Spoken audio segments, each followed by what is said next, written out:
For July the 31st, 2020, we talk about Carrion, the Nintendo Gigaleak, and we ask you about your favorite diegetic interfaces.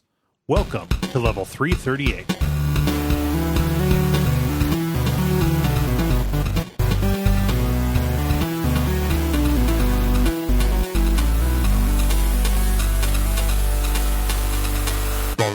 My name is Cole Ross. I'm Dennis Furia. My name is David Meismith. And I'm Ben Merkel. And you are listening to The Level. It's a podcast for people who love video games. First thing, we'd like to extend what is by now a belated happy birthday to Jala. It is her birthday as of the time we record. It'll be a few days ago as of the time this comes out. So I don't have a party blower or anything here, but yay, happy birthday. Second, I want to do a little bit of a disclaimer. I bit my tongue at some point in the past 24 hours. Ooh. And there's like a little tender area on the side of my tongue that is making it hard to say certain words. So if I sound a little bit more lispy today, or if I restart a word or go, ow, I just bit that part of my tongue that hurts. I just bit the part of my tongue that hurts. Can you give us 20 examples of words that are hard to say for you right now? No, I'm mostly stumbling across them by accident. It wasn't this bad when we were recording WAF earlier today, but that was 4 hours of talking ago. So. If you type it into chat, we can announce what words they are. Just to give the viewer a running count. They can kind of guess which part of the tongue it is. Maybe. It'd be like a fun meta game. Yeah. Yeah, no. So it is on the left side of my tongue. It's not like the big molars, but it's kind of the medium molars before the canine there, I think is the culprit. What did it? And it's bad. I feel pain as I speak, but we soldier on. I want to give like a meta note that Cole, you've changed your picture in Discord to Banshee after the Duckfest recording. Yeah, that's awesome. I never changed it back is the thing. So you never needed to. Yeah. No, but that's what's going on here. Nothing new except for my mouth pain. Let's see, David. I don't believe you were here last time. What's going on? Not a whole heck of a lot. Did a ton of martial arts over the weekend, but not really anything, that's kind of, much of a story. Just kind of, keep on at this point. Yeah. I gotcha. Like, how is New York right now with like the second wave or the resurgence or any of that? Yeah, it's actually doing pretty well. Okay. Apparently New York is like just about the only place in the country that isn't having like a second wave. Oh yeah. And nice. Is kind of doing at least a certain degree of like reopening. So it's actually kind of cool. I don't know if this means it's maybe going to be permanent or not, but the bar in front of my apartment and then one kind of across the street basically built like almost like a patio in the like parking on-street parking area. So like, like this literally wooden kind of half wall and like flooring. And it looks like maybe there's going to be slots for them to like put in like flower beds. Oh, nice. So I don't know if I think it'd be great if the city just decided that's going to be a thing now. But it looks like at the very least, that's going to be part of how they deal with social distancing. Nice. Cool. So, yeah. Well, it's a weird thing to brag about that you're in a safe area of the country, but go ahead, I guess. Oh, geez. I survived New York. Yeah. Ben, how about you? How are you doing? I'm doing pretty good. So I recently had a friend from Austin, long-term or short to medium-term, move to Seattle because Texas is apparently not so great right now, coronavirus-wise. But I have a new adventure friend. So we went to Mount Rainier yesterday and did like a tiny hike, but we got to explore, and that was a lot of fun. I learned about the concept of Type 2 fun, which Have you heard about this? What? It's where you do something that is not fun at all. That is like very like it gives you stress or wears you out, and it's kind of miserable. But in hindsight, after doing it, you've had a fun time. So like a really strenuous hike that gets to like a pretty spot or whatever, something like that. Yeah. And so I had not heard of that concept before. So I had a Type 2 fun day, I guess. Actually, it wasn't that bad. It was a Type 1 fun day. But yeah. Very cool. I had never heard of that concept, but that is useful. It's kind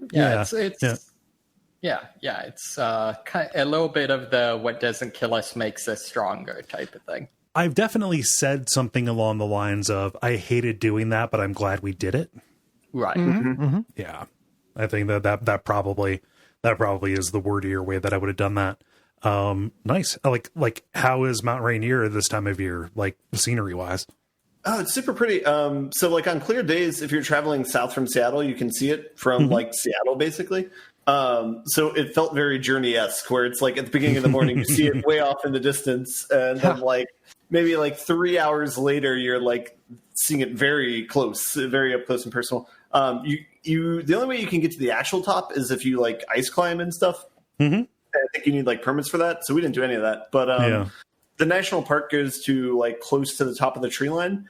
I'm not sure what the elevation is, but you can, there's like a nice, like different lakes that you can stop off that you can see it in like the reflection of the lake. There's one called Reflection Lake. So you're closer to it. It's very evocative of like, playing Breath of the Wild and like going to the top of like a mountain or a volcano there. And it's like very like, peaceful, and yeah. So do you get above the tree line? We did not go above the tree line. There might be trails that you can get that high towards. We were like maybe, I don't know, a couple 100 feet short of that. Yeah. Well, that sounds pleasant and wholesome. Yeah. So what sort of what would be like? What is the biome there? Is this like pine tree land or? Yeah. So last weekend I had gone to Olympic National Park, which is like west by like the ocean.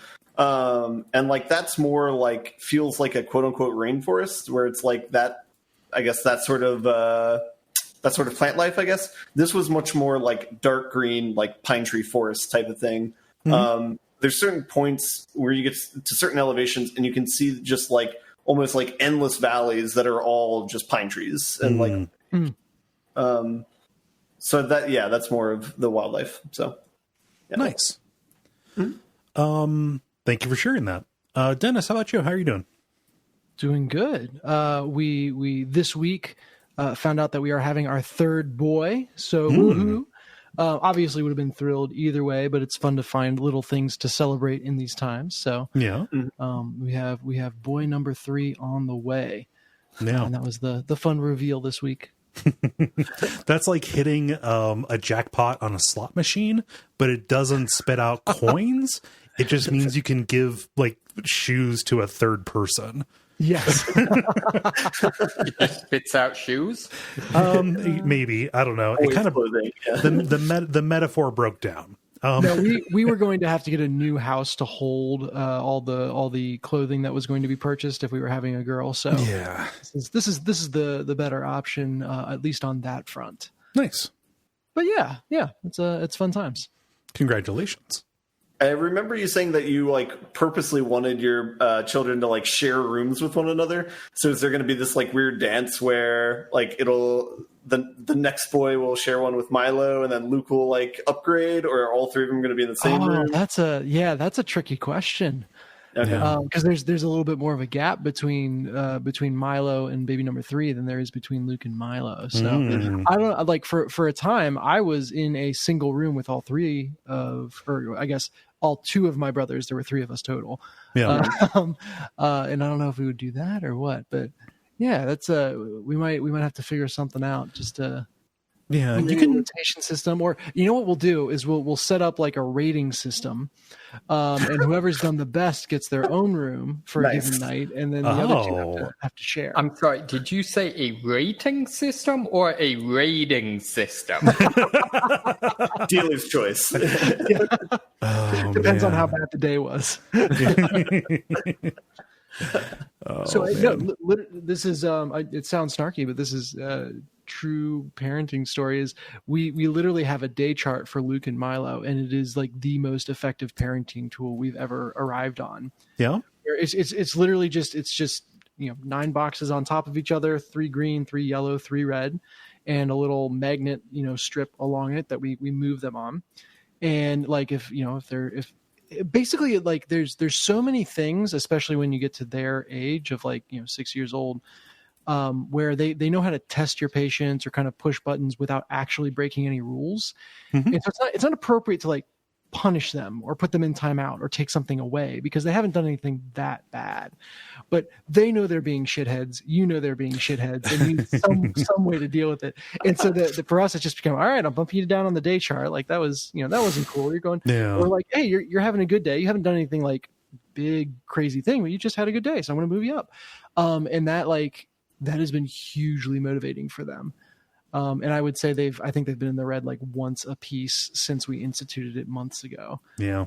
It seems like it would be useful to externalize the authority to a certain extent because it will take them a very long time to realize that the system is entirely fabricated. Now, once they do figure that out, you're going to be dealing with some very, let's say, disaffected children who that's a good lesson, right? Do not believe in Wait, I feel like isn't that authority. just preparing them for life? Like, you need to know the rest of your life will revolve around how many likes you get. You need to understand that being in trouble is a fake idea. I'm not criticizing your parenting. I just want you to be ready for when that gate comes crashing down. Oh man, we will cross that bridge when we come to it is the motto of parenting. No, you just need to read up on some social contract theory. Also, God, please let Facebook have imploded by the time my children. Anything that resembles social media, I want to be dead and gone. So it's pretty shocking, like how many people I know that have I guess it's not shocking how many people are like, oh yeah, I'm not doing social media again, but like how many people I know who have actually gone through with it and are like just completely off of social media. Mm-hmm. Mm-hmm. Mm-hmm. Yeah. Which grant, like if I was a smarter, wiser person, I would totally do that. I'm totally in board with that. I'm just saying. Well, it's interesting. We were having a conversation before we started here about how Slack and Discord have kind of become this.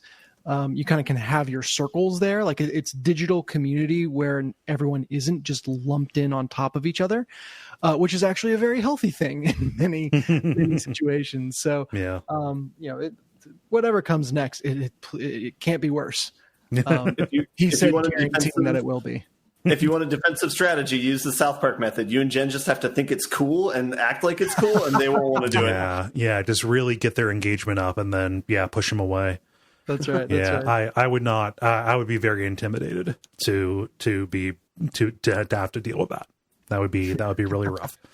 Guys, we get a couple years to figure that out at least, huh? I feel like this conversation got too real, so I'm going to back us away from there real quick.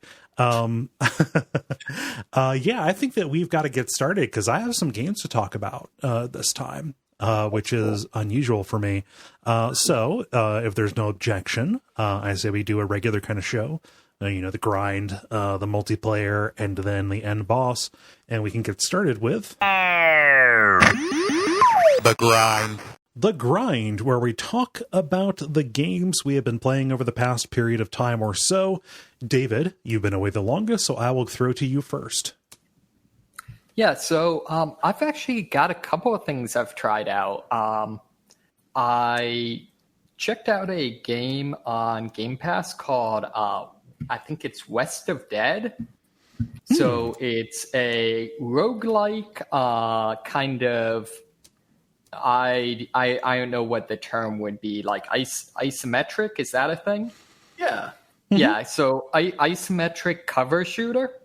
Okay. So you play as a cowboy who wakes up in the afterlife, which happens to be a rundown saloon.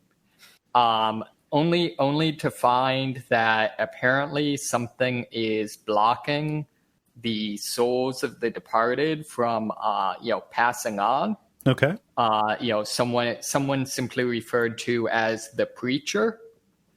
And so you have to fight through, the underworld, which is entirely, Western themed, in order to, chase down this person and figure out what's going on. Okay. It's got a really neat aesthetic, very dark and, makes big use of, lighting effects. So like a lot of the rooms will have old kerosene lanterns in them that you have to light in order to be able to see enemies, and that will temporarily stun them, that sort of thing. So it's a big light or dark mechanic.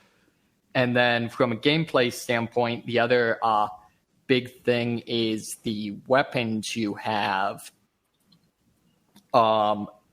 Really emphasizes kind of the different classes of weapons. So you can have revolvers that, usually have about 6 shots and, low damage, but you can pretty much just fire them as soon as you shoot. Whereas rifles, you have to click and hold and kind of zero in on an enemy. Okay. So it's a very tactical style of gameplay. You're making it sound a little bit like Bastion. Yeah, well, and that is the other thing is it really leans into a kind of Bastion-inspired narration. Oh. Although this time it's not a narrator, it's your character kind of monologuing to himself. Okay. In the spirit of a Western. So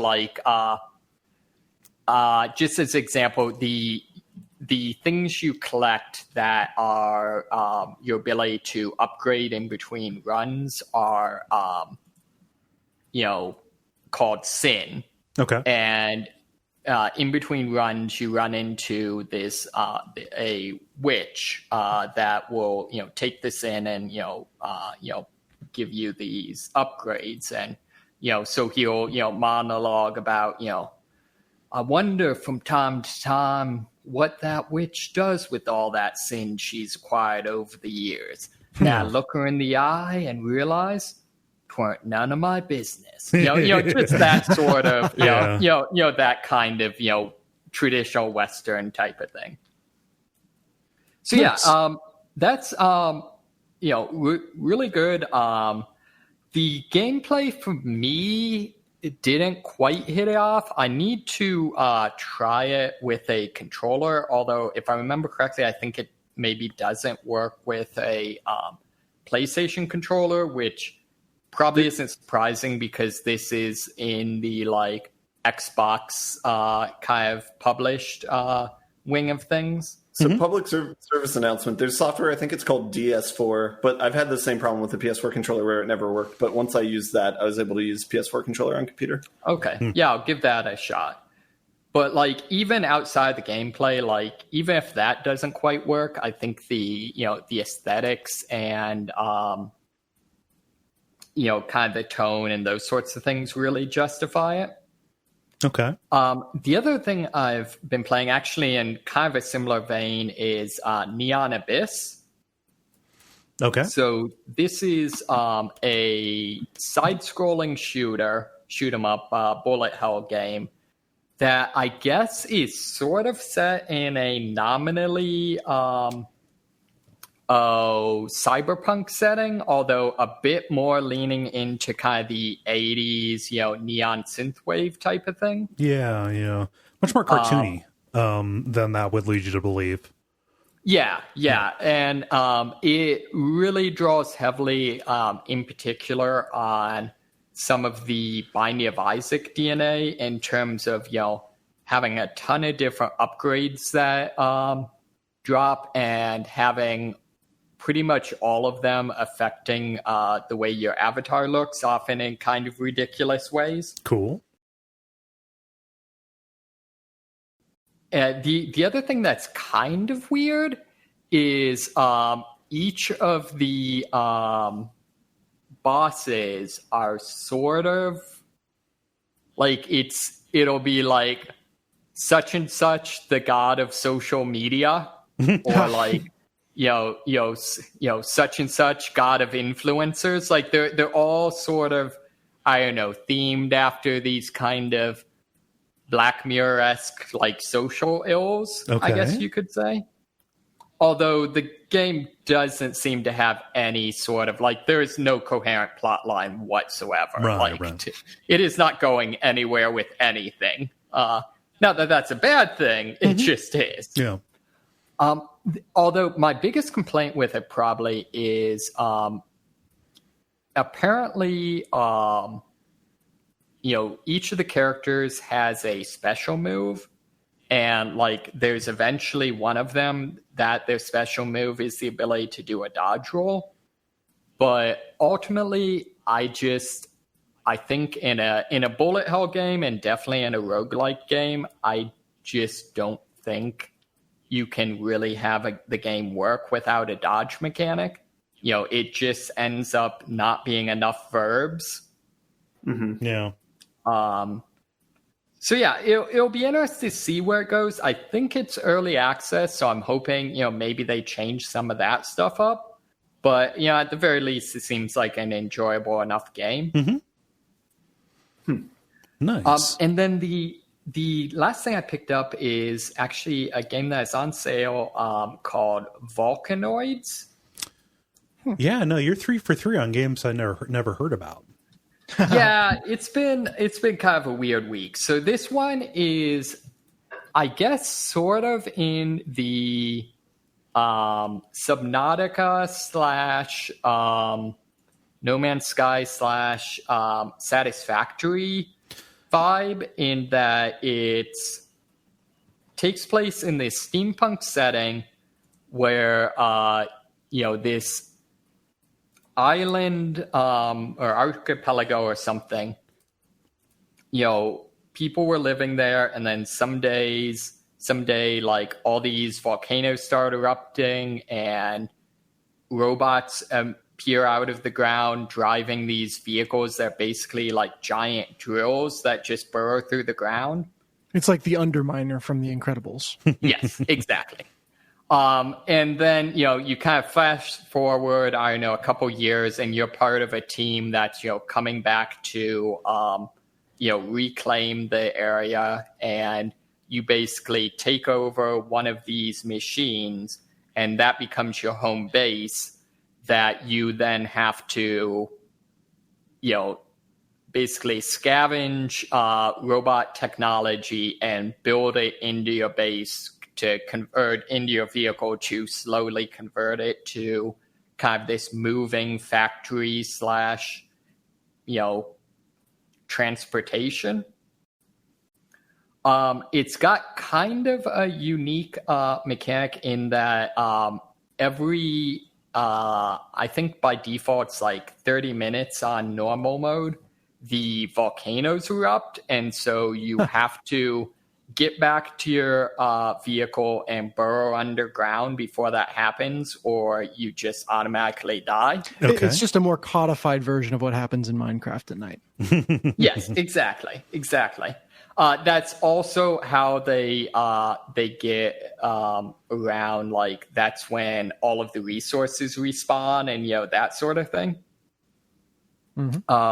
But it ends up, I'm only a couple hours into it, but it ends up, it is very much a janky game. Like, it is very clearly not made by a team that English is their first language. Mm-hmm.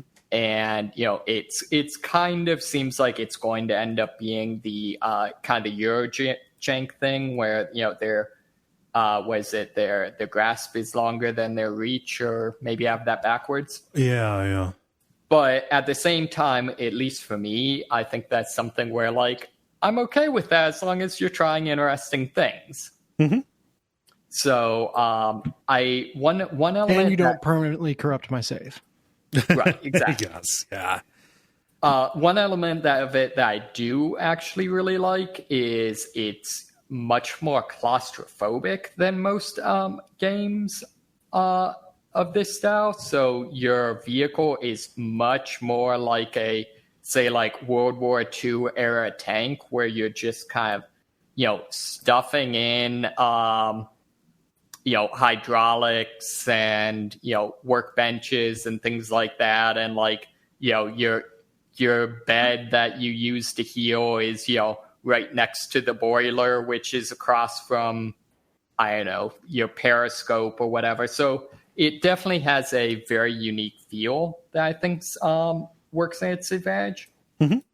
I'll need to play more to see kind of where it goes with this storyline, though. Yeah. No, I'd never heard of this before, and it's good to know that there's kind of like, something else out there for when, possibly when, Subnautica kind of runs out of steam. Yeah. And in this case... Specifically, replacing that with steampunk. Oh, yeah, exactly. Didn't do that intentionally, but yeah. Yeah. I would be interested here, as a side note, what would be, because I think you guys are kind of more in on the pulse of this. What would be the big game for kind of the vehicle / crafting sim subgenre, or whatever you want to call it? That's not Subnautica. That's not Subnautica. Yeah. Motherload, way back in the browser games in high school days. Factorio, probably, or it needs to be 3D. Is that a condition? No, whatever works. Yeah. Factorio, probably. Yeah, my reference point would be Subnautica. So for the, Sweet. Exploration, survival, crafting kind of thing. Yeah, because I'm really zeroing in on, between, I loved Subnautica. I really enjoy No Man's Sky. Have you not played Factorio yet? I have not. The main differentiating point is the combat's like not, you just shoot things, it dies or whatever. It's not like that complicated, but the crafting and how you craft is very much more complicated because you're making like a giant like Lego set of everything working together. So, and it's kind of like Satisfactory where you're controlling conveyor belts a lot, but it seems like it's more complicated even than that. So the ceiling for complexity is way higher in Factorio. Yeah. Nice. All right. Yeah, I'll definitely check that out. Yeah, because I'm trying to get into that, kind of exploring some alternatives, trying to find some games that are, not quite as depressing as, the world we find ourselves in. Yeah. Spoiler alert, you are like pillaging a planet full of resources and killing the indigenous life on it in Factorio. So as long as you're okay with that. I don't know. To be fair, in 2020, the indigenous life has been trying pretty hard to kill me. So, Yeah. Oh, geez. Yeah. No, I was talking with someone, like, I really want to play, was it Carrion? But that's just not the tone I'm up for right now. I got you, bud. I'll be talking about Carrion later on tonight. So. Yeah. Nice. So West of Dead, Neon Abyss, and Volcanoids. I gotta say, you were ahead of all of us on the Game Pass thing. Microsoft's event last week, just basically where they said, oh yeah, and all of this is going to be on Game Pass, was a really good sales pitch for this. Yeah. I read and forgive me, I never know, most of my gaming news I find through like the programming enthusiasts. So I never know if something's like, something that maybe people that are into video games have been talking about for months. I'm just hearing about it. But I read a really interesting article basically making the argument that the kind of the meta story for this console fight, or for this console iteration, is like Sony is trying its best to win the console war, and Microsoft is realizing that it doesn't care. Yeah. Microsoft has a huge opportunity to kind of like lean into the PC side of things, and with Nintendo saying, no, we don't need to have the best the best console, because our console is also the best portable. Like, Sony is kind of left holding the bag, being the pure game system right now, when there are good cases to be made for Microsoft and Nintendo's approaches being much more attractive right now. Yeah. Mm-hmm. Yeah. Nice. So it's suffice to say, I'm very curious about looking into Game Pass at this point. Yeah. Do you guys mind if I go? Sounds like we have a segue for it. Yeah. Yeah. So David said he is not in the mood for Carrion right now. I am. So I have been, I think I'm about like a third of the way through it, probably. Nice. Carrion is like a 2D Metroidvania style game where you play as the big amorphous monster who is rampaging through a lab and killing people and assimilating their biomass and mutating and growing, etc., and down the line. This was an early standout a couple of years ago, maybe even just like last year, at like a Devolver or PC game show kind of thing. Whatever event I first saw it at. And I gotta say, it is not disappointing me.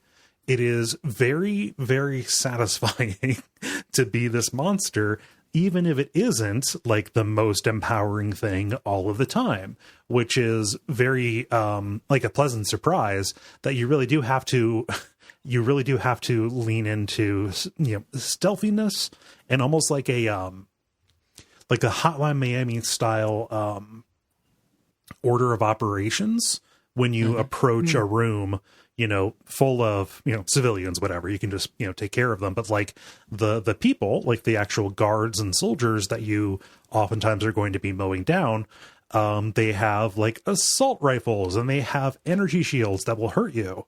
And like very cannily, a lot of the screens that you have, that you go to have like vents and doors and stuff around. So ain't that convenient? Yeah, well, vents and doors, a thing most buildings don't have. I have to say, I don't know if it's considered a thing, but Hotline Miami stealth is a very apt way to describe the type of stealth game where you don't actually have to be stealthy. You just need to make sure everyone is dead within 0.3 seconds of seeing you. Right. Oh, yeah. No, that is my favorite type of stealth. Yeah, first mover advantage stealth, like that happens a lot in like Far Cry games, or like that's a thing in like Batman Arkham games as well, right? Probably my favorite game with that is actually Max Payne 2. Oh yeah, really leans into that. Mm-hmm. Yeah, we made that when we covered. Oh God, when we covered the original Max Payne 7 years ago at this point, we also kind of called out like the comparison between those. Like every individual room is its own little puzzle challenge to take people out. Not to digress, yeah. Yeah. No. It just it is a really it's an actual thing in games, and it is here in force in a really entertaining way. Something that's kind of neat. Right now, I am only at like the second level of organism growth or whatever. But, as you go, you get new abilities by knocking over radiation canisters and crawling inside of them to get new abilities or whatever. And there's almost like tiers of health that represent the amount of biomass that you have available to you. And there are different powers that are available when you're at, let's say 1 to 5 health than if you were at 5 to 10 health, if that makes any sense. Yeah. Okay. Or 1 to 5 and 6 to 10 rather. And it's not always, to your advantage to be as big as possible. So like If you are massive, your one of your attack options is to do like almost like a full body tackle that will burst through different barriers and will also like knock people over, stuff like that. But you cannot do the web shoot kind of thing that you can do when you're smaller. So like there are some places where you need to be able to, kind of like reach through a kind of a very fine grating. You need to be smaller in order to make that shot. So oftentimes, certain areas you will have to discard your biomass in a pool, which is super gross as a sentence. I'm sorry that I said it. This is my official apology for saying discarding biomass in a pool. But you're more vulnerable when this happens, and you want to like accomplish what you can accomplish or what you need to accomplish with the web shot, and navigate that without dying, so you can get back to the biomass that you discarded to get big again for like more direct combat. So it's not a permanent loss, right? And it's like persistent. Like if you somehow lose that is there any way to lose, or you just always come back to it and get it back again? Oh, you don't always have to come back to it. If you leave that behind, you can just you can recoup the loss the old-fashioned way, just by munching on some folks. Yeah, like you did. Okay. Yeah, I like the idea that there could be pool cleaners around that are going to. You're making their life hell for so long. Yeah, yeah. I'm just kind of disturbed. I'm hearing a lot of just throwing your biomass all over, shooting it on people. Yeah. It's called Carrion. What were we expecting? It's going to be what Goopy. Steam tags does this game have? I don't know. I'm playing it on Switch. And it's a good fit there, actually. Yeah. So if you're... Oh, go ahead. I was going to say, I've watched a couple of videos of this. It seems like... I was struck by, it seems like the game handles very quickly, and also like it almost maybe has some like video gamey grappling hook type of movement you're doing. Is that accurate? Yeah, to a certain extent. So your main attack that you always have access to, at least, so far in the game, is to kind of extend your kind of main tendril and grab onto things. And that operates a little bit like a grappling hook. Like you can grab onto physics items and swing them around. That is not how you move, actually. Oh, okay. Movement is kind of handled automatically. It's almost like gravity doesn't apply to you. You just press to move in a direction, and the monster's tendrils will like automatically reach out and pull you in that direction. So it moves very quickly. What you're seeing when you see like the cursor pop up is somebody like reaching out and selecting and trying to, hover over the thing they want to grab so they can throw it or bring it back to the maw. Okay. Yeah. But it rules. Like, I'm not going to say this is the most meaningful video game experience. Like, I don't know, maybe they can surprise me, but like as a fun, kind of mayhem simulator, it's a little bit like, I think this is a worse game, but I kind of have a similar feeling. The original Prototype, the first Prototype game where you're kind of basically you're playing as Venom. There's a certain amount of playing as Venom here that is deliciously fun, and like the enemies will panic when you like certain enemies will panic, and like some of them will be brave depending on what type they are. But yes, cower before me, you puny humans. Actually, hold on a second. You got to dump some biomass in the pool. Be right back. Pretend I'm here, cower anyway. Yeah.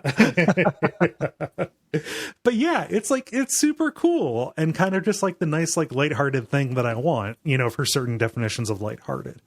Yeah. As in you take hearts out of people. Yes. You lighten their hearts. Yeah. Yes. Yeah. Also, I mean, like there is really no text or dialogue in this. Like the one time that the game slows down is at certain points you like, I don't know if these are flashbacks or if your monster is like going into a particular room and doing like a remote viewing thing. You do sometimes control humans, and you get a real sense of how limited their skill sets and movements are. And it's a real bummer as you navigate these things, but like it has the kind of like secondary effect, or maybe this is intentional, but when you're back controlling the monster, the speed and ferocity with which you can accomplish things that were very difficult as a human, is, a joy again, to get back to it, which is nice.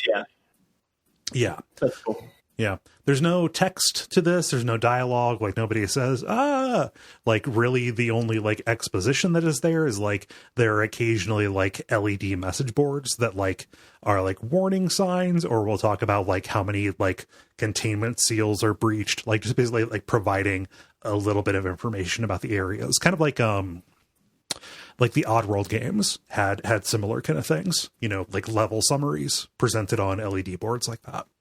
Mm-hmm. Yeah. Any questions about Carrion? Sounds like fun. Yeah. Yeah. So my next two things, it's going to be pretty short, actually, or at least one of them. I want to sing its praises. Are you guys familiar with the mobile game developer Zach Gage? No. Oh, that sounds familiar. Yeah, he did Spell Tower initially. He also did Pocket Run Pool. He did very good Solitaire. He did pretty bad chess, I believe. Oh, he did. It looks like Card of Darkness, which was a fun game. Yeah, that was an Apple Arcade kind of launch game, killer app kind of thing. I never thought it would be possible, but Zach Gage got me interested in Sudoku games. Zach Gage put out a game called Good Sudoku, which is a collaboration between the shadiest throwing name. Which is a collaboration between him and a programmer, Jack Schlesinger. I want to make sure, it's a small team. You can credit everybody. But their idea was like they were interested in Sudoku as a puzzle. They understood, yeah, this is popular. There's joy to be had here, but there's just so much busy work inherent to solving a Sudoku, marking off your possibles and, identifying that like, okay, this number was used here. Just a lot of things that you do manually. All of that is automated in this. So the act of solving the Sudoku is it gets right down to what number should go where. It lets you know, a 7 will not go here because it's already in this row, column, or house, down to that. And in addition to that, it also has the best Sudoku tutorial that I've seen, where it will straight up describe in very good terms that get through to me what what particular techniques are, when you would use them, and how they work. That's great. Yeah. I mean, it's free, to get. I think it comes with, just you get a couple of different difficulty levels. Even to just buy the full game, it's only $3. So I don't know, toss a coin to your boy. But Good Sudoku has helped me bridge the gap, because I figured I'd be a pick cross guy for life. But I'm having fun solving Sudokus real quick because all of the friction is taken away. It sounds like it's less good Sudoku and more good tutorial. Possibly, yeah. In one sense, I'm probably ruined for Sudoku, because going and playing any other app without the quality of life enhancements here would be difficult and irritating. But I am fine. I am fine going through this and understanding what some of the high level techniques are and stuff for a Sudoku. Have you learned the lesson that a Sudoku puzzle has to be unique? So if there's ever a situation where you have 4 boxes where the 2 different numbers can go either way in them, then you're at a wrong solution, so you have to go back? No, I've not. That's the most advanced Sudoku lesson I know. That seems pretty advanced. That's like a meta puzzle almost. Yeah. But Good Sudoku. Any questions about that? I'm happy that you're enjoying Sudoku. Yeah. The final thing is one that I streamed, and you can go and, take a look at that if you are curious about a more in-depth discussion. But I streamed a game over the weekend called Bendy and the Ink Machine. Oh, how is that? I didn't like it. Dun, dun. Yeah, it looked, yeah. So, like, the style of it is really cool. So this is, a pretty common type of, first-person exploration horror game that is really specifically, I think, designed with, either streamers or people who like to watch horror game streamers in mind, specifically like, streamer kind of folks. The idea is that, like, you have gotten this letter from an old friend. You both used to work at this animation studio. He was the owner. You are like the head, you used to be the head animator. You left and you come back and everything has gone wrong because he has made what amounts to a machine for pigs. I called it Bendy and the Oink Machine. Great pun, by the way. Thank you. It was good enough that I had to repeat it. I don't feel great about it, but it needed to, and I feel like it was necessary. But no, like, they're doing like dark science related to this magical ink that is bringing unwholesome life to these horrible monstrosities that are kind of based on the characters. The based on the characters of the studio. Has a very strong art style. It is monochrome. It's like, like a sepia and black, as opposed to being like black and white. It's a little bit like a Psychonauts level is the comparison that came up a few times. Mm-hmm. Like, stylistically, I don't have an awful lot of problems with it. It's just from a gameplay perspective where, for lack of a better thing to have you do, as they work up a sense of dread and as they, try and put you in positions where jump scares can happen to you, most of the time this falls back on what a lot of these games fall back on, which is like scavenger hunt kind of things. Like, this gate won't open, so go back through this big level you just went through and get these 4 items, or destroy 6 of these, etc., etc. And it grows very thin. Add into that some very bad signaling for particular puzzles and for particular, boss fights and encounters and stuff like that. And just an awful lot of what I felt was unnecessary and untoward frustration. That ultimately left me just like, at beyond a certain point. Like, I would have just dropped this game if I was not streaming it, but because I was streaming it, I felt like I needed to give it a shot. Mm-hmm. It just fell into a bunch of like traps, that like I think were not established, but probably like codified, like in the first, like Slender Man game that made it big. Slender the Arrival, where you're just like wandering around the woods trying to find 8 pages. It's like that, but repeated ad nauseum here.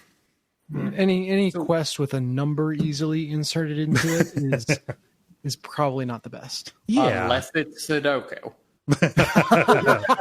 And then the numbers are the quest. Yeah. So what is the horror to it? Like, that's what I've never been able to understand is like, what actually... It taps into the genre of ink horror. Yeah. So the horror is that there's just a machine that is pumping out, both pumping out monsters. They are deformed and they're coming after you. There's a demon, like an ink demon, who is chasing after you a lot. So it's like Amnesia to a certain extent, where you've got to hide when it comes after you. Like, from a subject matter perspective, like, they are taking people and running them through the ink machine and, turning them into, cartoon monster kind of things. So are these like, so you are a 3-dimensional person, correct? Are these like 2-dimensional things? No, they're 3-dimensional, but they are uncanny in the way that a 2-dimensional, two-dimensionally designed character would look weird if it was brought into 3D at that level of cartooniness. Yeah, it looks, okay. I mean, from what I'm seeing, for the most part, like someone took Cuphead and made it 3D, but then it looks like some of the ink monster things are kind of very realistic in the way the ink moves, etc. Yeah. Cuphead is a common point of comparison. Cuphead is far more impressive because that is hand done 2D animation. And 3D animation is just like a different thing that is kind of a more common skill set these days. Yeah. Makes sense. Yep. So I didn't care for it. You can't win everything. They're not all going to be great. 2 out of 3 is not bad. No. Yeah. This looks like a game. Does this have the the Five Nights at Freddy's thing where there's like, I don't know, some sort of storyline that's definitely in the game, but only if you read all the obscure whatchamidingos? Yeah, most of those are through audio logs that are pretty hard to find. There were a couple of people who were very versed in the game who, I do not understand this mode of watching streams, but there are people who do it, and God bless them, where they just have an alert set for whenever somebody starts streaming a game they like. Like, they came in and started, backseat driving or pointing out things that I missed, etc., asking leading questions and stuff. And I was like, yeah, guys, kind of cool it, please. Yeah, that stuff is there. There are things that are easily missed that will kind of flesh things out. Again, I think that it is following in the Five Nights at Freddy's mold in that way. Additionally, people who watch who have kids or are around kids say that, yeah, this is totally, my, this teenager in my life or this tween in my life loves all these games that YouTubers scream at. Bendy and the Ink Machine, Five Nights at Freddy's, etc. down the line. So I had no idea I was getting into that when I fired up the game. Yeah. It's sad it couldn't have been something better, but yeah, whatever. Interesting. An interesting failure is worth talking about. I stream anywhere between 15 and 20 games a year. Not all of them could be winners. It's fine. Mm-hmm. Yeah. Let's see, Dennis. I want to hear about you. What you been up to? What you been playing? Yeah. So I mentioned that I got to watch Mario X Rabbids last week. And this time I've gotten my hands on it and gotten to play it myself a bit. Okay. So I'm on this weird track where, I'll watch Jen playing, and she's doing all the hyper advanced stuff and has upgraded characters and everything like that. And then I'm here in the Kitty Mobile version where all the training wheels are still on. But I'm really enjoying the unique stuff that the game has to offer.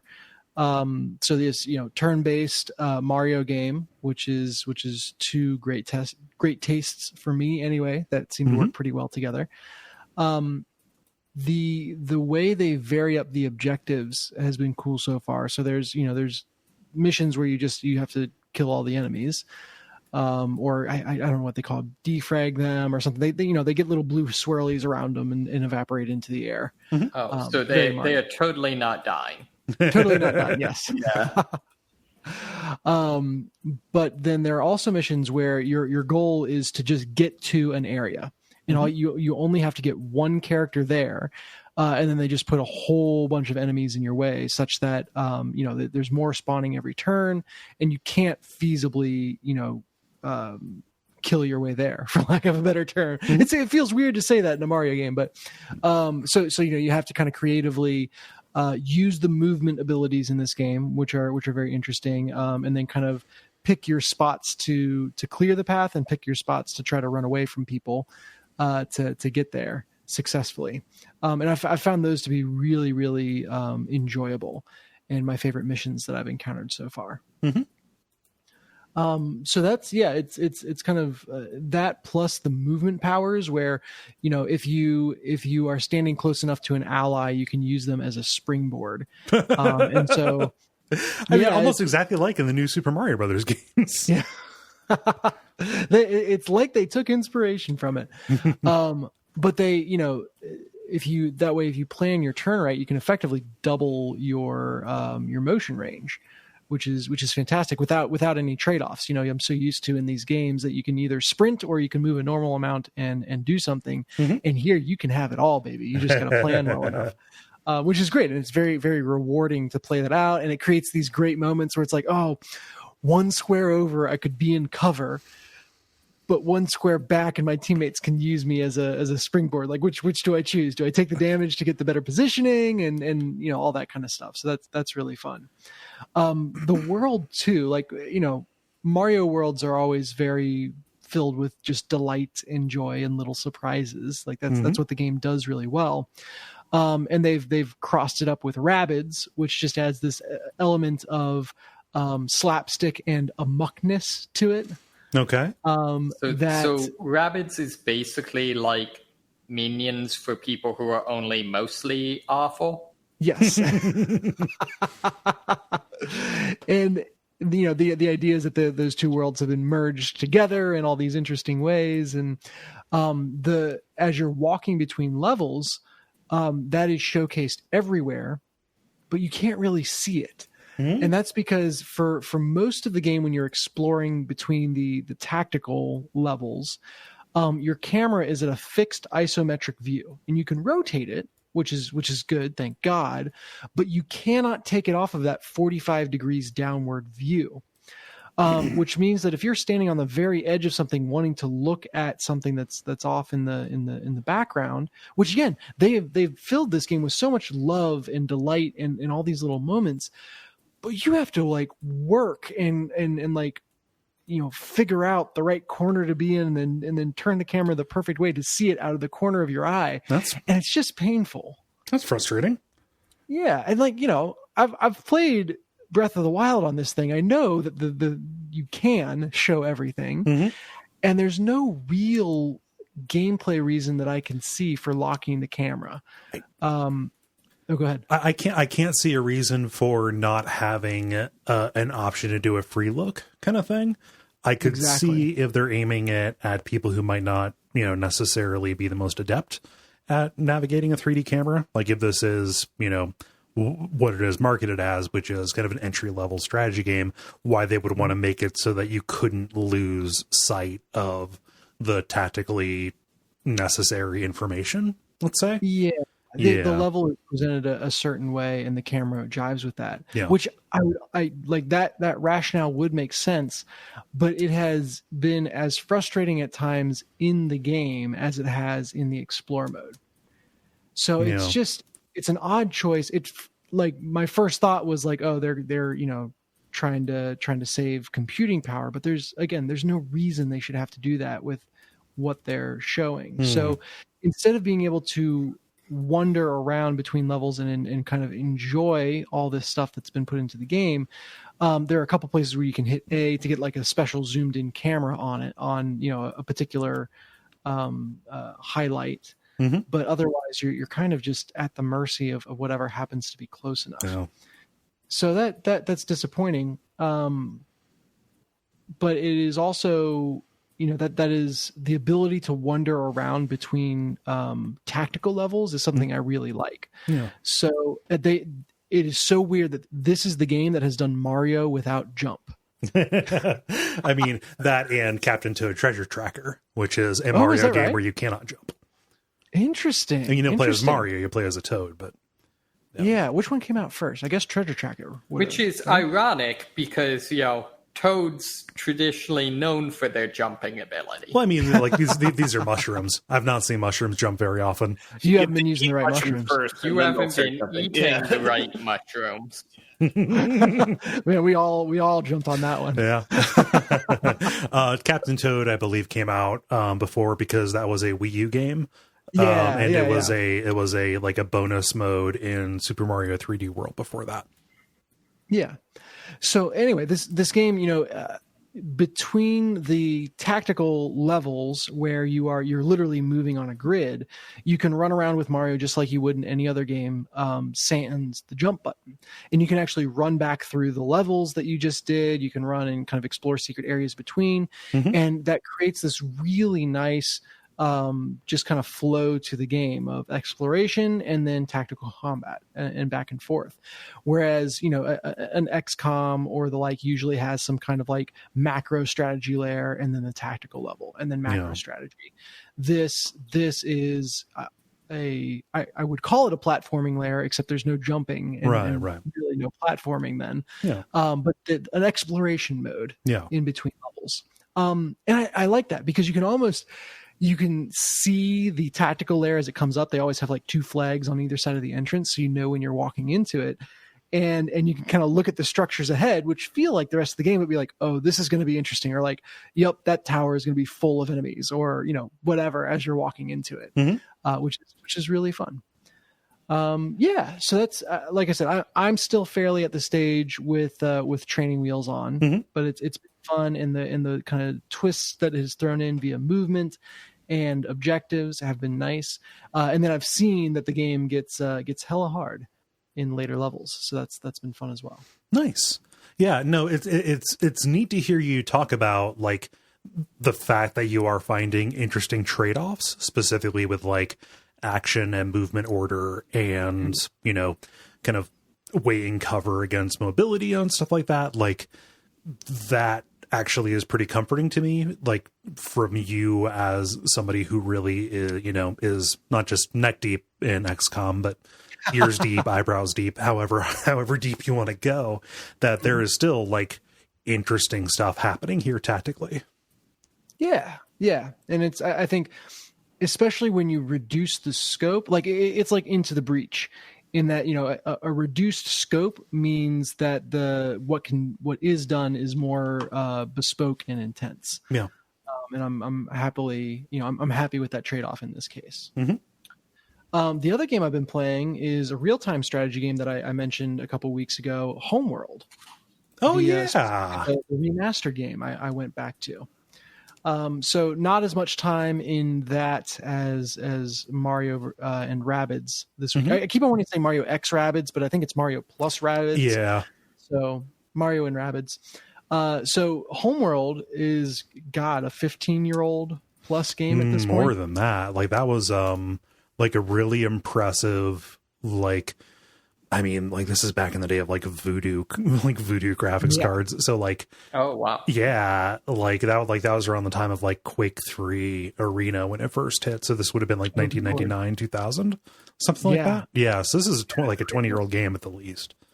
Yeah, I mean, I played it in grade school, so that is that all checks out. September 1999. Yeah. Whoo! Yes.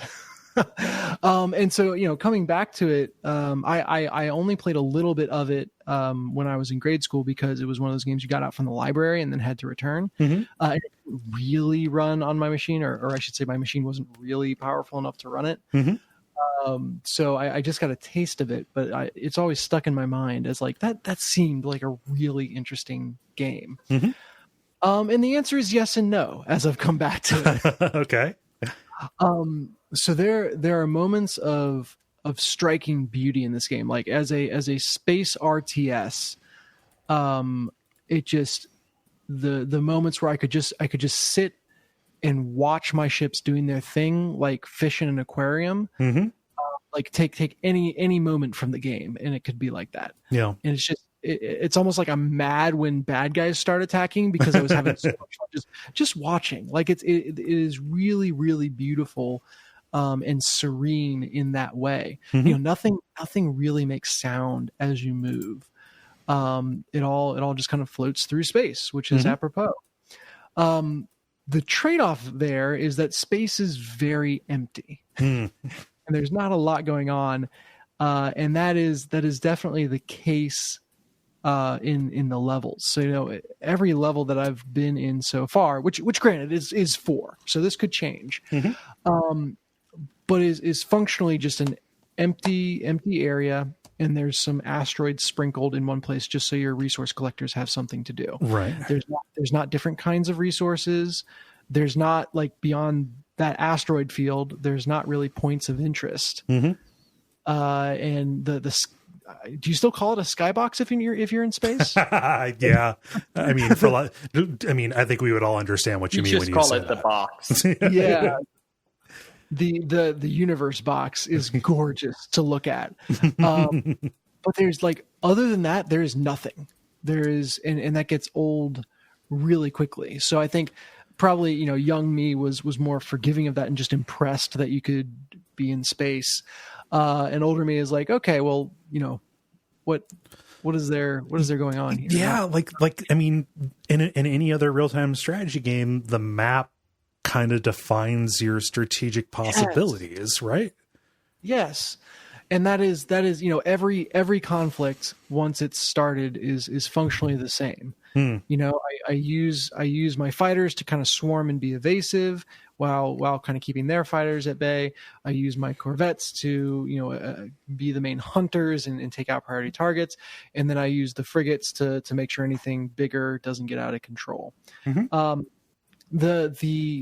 The interesting wrinkle that I've seen here, and I know there are characters like this in other RTS games, but is the salvage corvettes, which you can send a couple of them to an enemy frigate, and they will like hijack it and pull it back to the mothership, and convert it to your unit.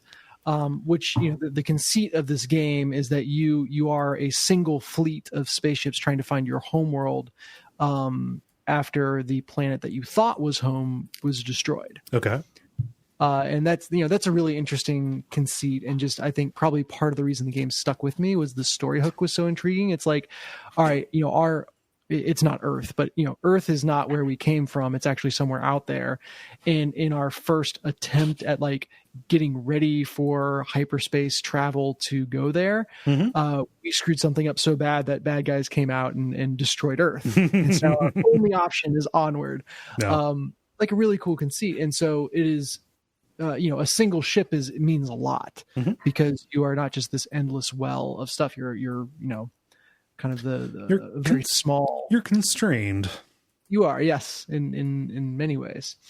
So that's cool, and it kind of has these fun moments where it takes two salvage ships to actually move a frigate. Okay. You can latch on with one, but all that does is make you very vulnerable. Yes. Well, what's funny is, so I sent two salvage ships to take a frigate, and then one got picked off, and the other one, the frigate had been disabled, but the one salvage ship couldn't move it anymore, and it reminded me of like if you've ever put like a clasp on a kitten's neck and they just kind of shut down. No. Yeah, like a clothespin. There's the word. Oh yeah, no, it's like the instinct where if you grab them by the scruff, like that's how their moms move them, so they go limp. Exactly. Yeah. They just kind of hit pause, and that's what I had there. Was my salvage corvette was just this little clothespin on the neck of this frigate. I'm sorry, I went AFK for a second. Are we talking about Carrion again? No, still Homeworld. Anyway, yeah. So like there's moments of fun there, but I just don't see where the combat can evolve from that. Yeah. Like, especially because it's all in an open space, which is thematic, and that is the idea of the game. That's what it is. Yeah. True to the setting, but not necessarily the most fun or interesting. Maybe as the difficulty goes up, because you're still, fairly early on based on what I'm looking at right here. Based on being in 4 missions in, maybe as the difficulty goes up, the complexity will go up, and you will have to compensate for things that make up for not needing to take terrain into account. Yeah, I won't be surprised at all if it goes there. But that again stands in the way of how much I've enjoyed this as an aquarium. And so I kind of just want a sandbox mode where, give me Homeworld, but like a very complicated like space mining operation management where I'm trying to pull in a bunch of different resources. Yeah. And maybe not going to combat. Oh, just so you want to play EVE Online? Yeah. Is that what I just invented? That's probably what I think you just invented EVE. See you guys in a decade. Okay. I feel like, or alternately, someone needs to invent like clicker spacers or something. Yeah. That's that would be fantastic. And so I've got my enjoyment on a Homeworld on that front alone. Nice. That is the thing that I remember most, is being entranced by how slow everything was. Which is I meant that as a compliment, but it came out sounding like I was like low key burning it, which is not my intention. I would go to, it's got an appropriate sense of scale. Yeah. In that, like, your ships are booking it, and in particular, I never felt like I was so out of position that it took me long to get into position. But it does feel like, oh, it is traversing wide swaths of space. So I get that. Every other like space or sci-fi game had been really fast paced up to that point for me in my experience, and this was different and new and was beautiful and had amazing sci-fi music to it as well. That like, again, that is the overriding memory that I have of Homeworld. No. I am playing the remastered version, and so it's worth mentioning that I do like the way they've updated it. You can still tell it's an old game, but everything looks great. And again, the game in general just looked great before. The updates, I think, have been a service to it. It does highlight that you're either zoomed in enough for the game to be beautiful or zoomed out enough to play it, and it's hard to find the in between. Like in most combats, I was zoomed out enough that I was really navigating by the icons around each ship versus by the ships. And there is something very cool about that, in that you really do feel like you're presiding over a space battle. But man, I want to see these pretty ships flying around. There isn't really a place for that in the fray of things. Yeah. Which again points to why I like the aquarium moments so much. Nice. And that's Homeworld. Cool. I'll be curious to hear if they up the complexity. Yeah, well, I've got Homeworld 2 in this purchase, so for this to sustain 2 games, there has to be more to it, and I trust there is. But yeah, it's an interesting little game. Nice. You have anything else? No, those are my games. Cool. Ben, how about you? Just got one. I want to talk more about Ghost of Tsushima. Cool. I've continued playing that for the last week. It's gotten a lot better, so that's good. Cool. I think shortly after talking about it last week, I started playing it, and then I got to the title screen of the game, and I was like, oh, okay. I guess it's a couple hours in. Like, okay, maybe, I don't know. So, and it kind of changed directions at that point. It was more of like an open world game. It's pretty much straight up like a Far Cry game in a sense, except the best version of it. And the story is like so much more rich, and like the gameplay is like so much more tied to the theme of the game than like a typical Far Cry game would be. Nice. So basically it's open world. There are missions you can go to, but there's a lot of secondary missions. There's a lot of verbs you can do in the game. There's a lot of things to explore. There's a fun amount of like mini games that they've like put in the games, or like these tiny mechanics in the game.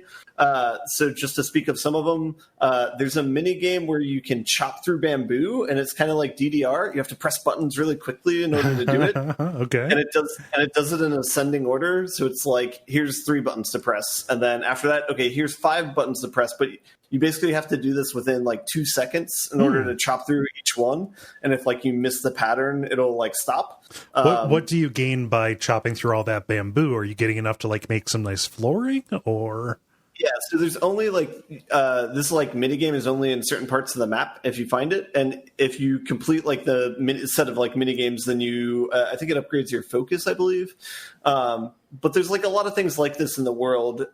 They have like what the equivalent of like a tower or a mountain is, which are shrines that you can go to the top to and pray at, and then you get you unlock a certain there's these like charms, I think that give you like certain types of buffs that are kind of all over the place, but you can choose like 3 or 4 of them at a time depending upon how many shrines you go to to kind of enhance different stats.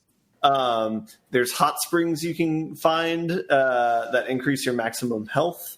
You can play a flute at any time if you swipe to the left on your gamepad. There's just like a lot of like really fun details in the game, or there's just a lot of like fun things to do that all kind of reinforce the theme of the game, or reinforce the setting of the game rather. Is this Rockstar style where it's cool that it's all in there, but the second time you're asked to do it 6 hours later and you don't remember any of it, you're going to be cursing the fact that it's so complex? No, it's that part hasn't gotten there yet. The mini games are simple enough, and they actually they do the opposite, where they continually tell you what to do in case you have forgotten. Oh, that's good. There's one mechanic that's interesting where whenever you see a person, this is kind of ties into the story. So you're a samurai. One of the characters you meet teaches you how to do like stealth kills and stuff. And there's like a character inner conflict where the way of the samurai is you're not supposed to like stab people from the shadows. You're supposed to look them in the eye as you fight them and like challenge them or whatever. So the game allows you to do either option where it's like when you see a person, if you press up on the D-pad, you can challenge them. And it gives you this like quick time event where you hold down triangle and then the character, when they try and swing at you, you can release it and you like in a dramatic motion, you slice them and kill them like a one-shot kill.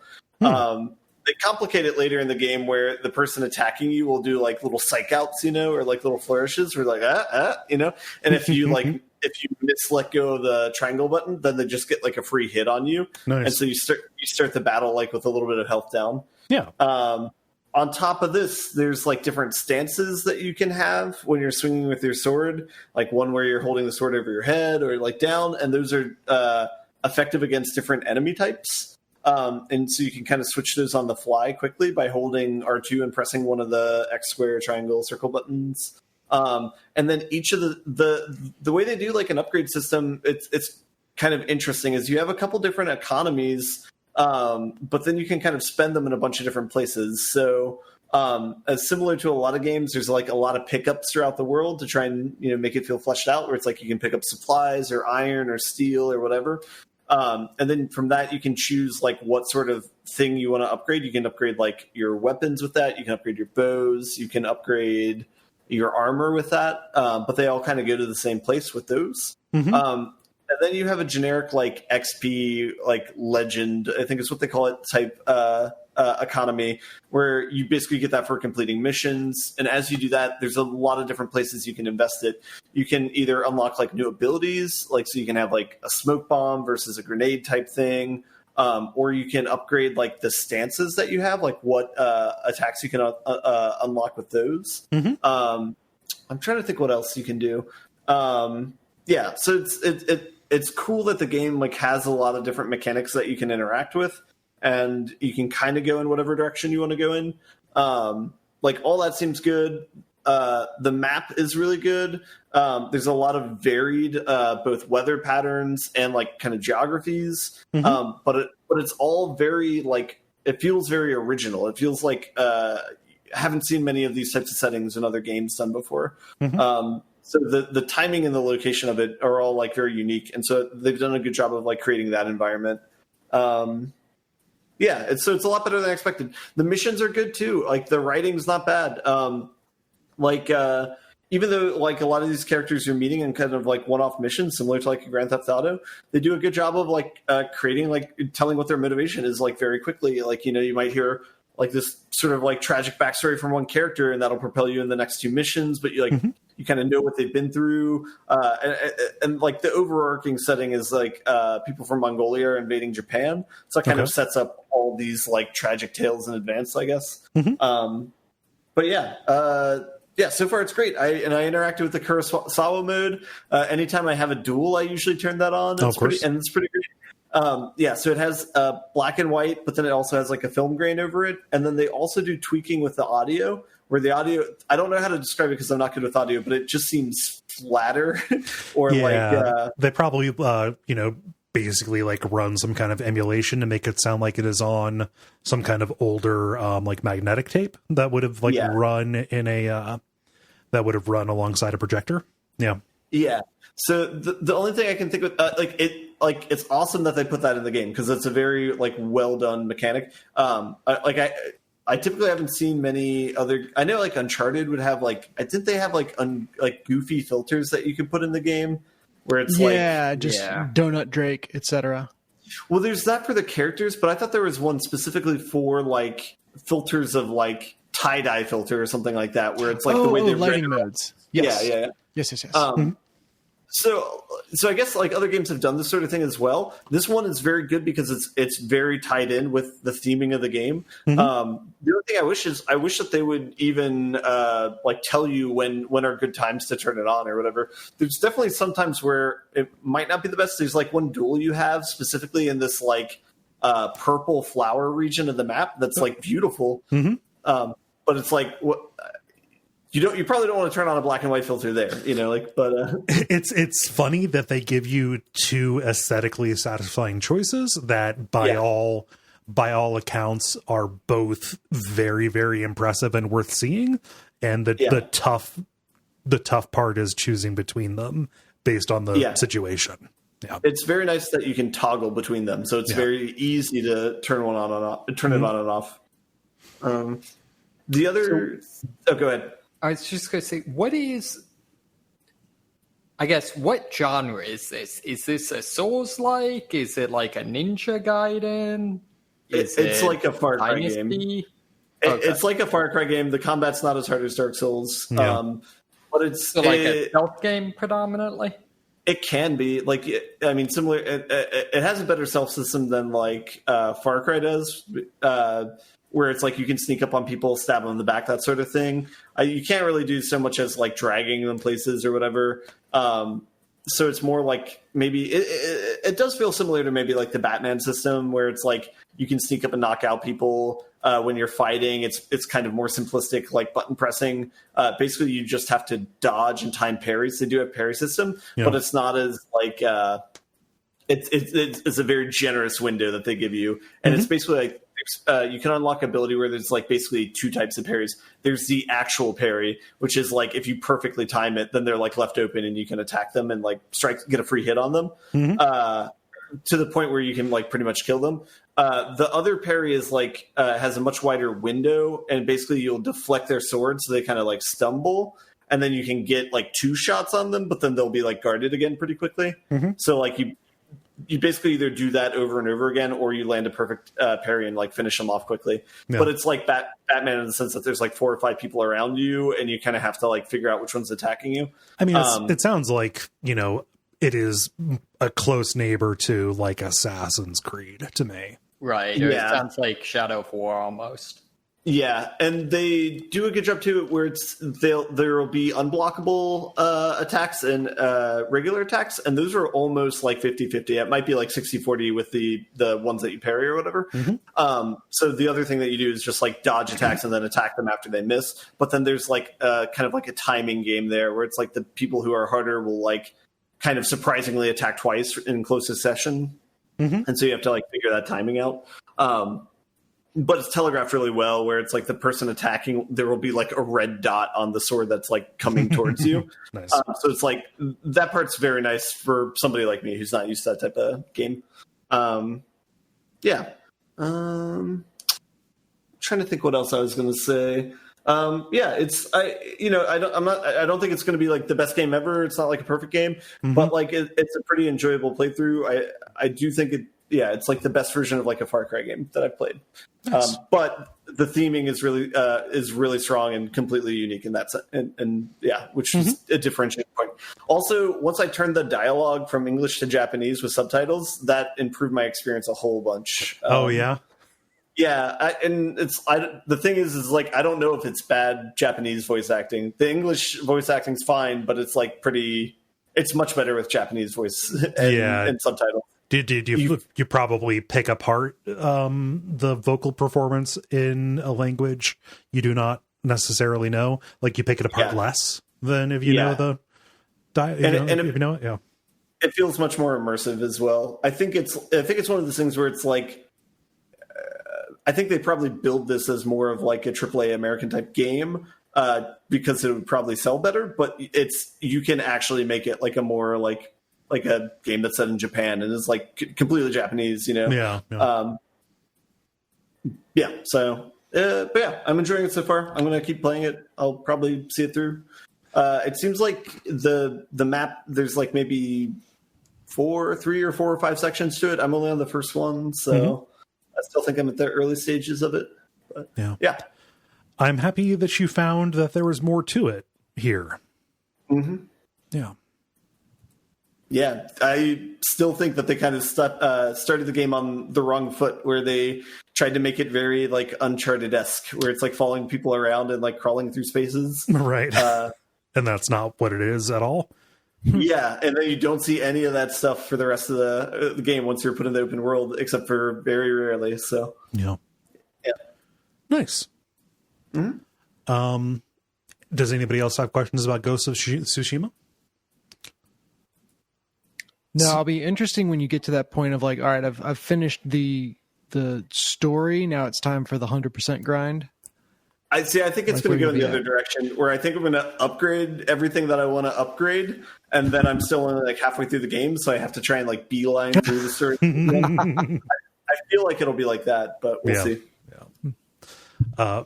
For people who are interested, Tsushima is a game that is very hard to say with my current tongue situation. We found one. Multiplayer. Now it is time for the multiplayer, where we ask you a question and then you answer it. Dennis, what is the question you ask the nice people? Yeah, I wanted to know where in games have they done a really good job taking something traditionally gamey, health bars or certain mechanics, and made it diegetic. And kind of had a really good reason for that thing to be in the game beyond it's a game.